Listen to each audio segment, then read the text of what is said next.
I've had a question on how to set the vendor ID and the OEM name. There are two fields that appear in the 2D barcode. So I'm going to just show you quickly how to set those. There's actually two ways you can set them. One way is at the scale itself, and I'm going to show you that first.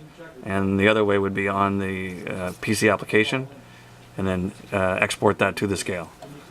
So now we're going to do this on the scale itself. We see the display on the scale, and we're going to press the setup button. It's going to say enter password. I'm going to enter the password 70909 and enter. See the menu down here now will change. It says way and then data. Data is the one you want, so press the data button, and you see these labels change again, and now it says vendor ID and company. So vendor ID is actually the vendor code that appears in the 2D barcode. So I'm going to press that, and I'm going to key in the new vendor code. I'll just put it 1, 2, 3, 4, 5, and then press enter. So once it's saved, it's going to see vendor ID 1, 2, 3, 4, 5, and right next to it there's a label that says company, and that's the OEM name. So I'll press company, and here's a prompt as well, and I'll show you a trick. Now, if you're entering just numbers, you would press those straight off on the number pad here, but you do have access to a full alphabetic keyboard and other characters as well. And the way you access those is by pressing the up arrow.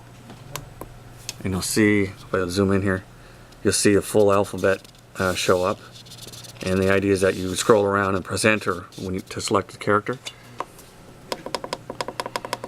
So I'm going to enter in ADV.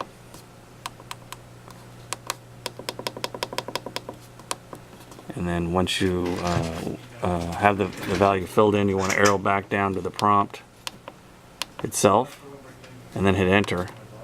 And it will say OK company ADV. Now, one thing I've noticed that's actually not quite correct is the labels here still read home, cancel, end. Just press cancel. It's already saved the new value, but it's thrown you into another prompt to let you change it again. So I'm going to say cancel. I don't want to change it again. I've changed it once already. So it goes back to these labels here, and you can just keep hitting back to get back out of the setup menu and back to the main running screen. Here you are here. And now I can check to see if my new values have stuck by putting a weight on the scale, and you should see the new values have changed.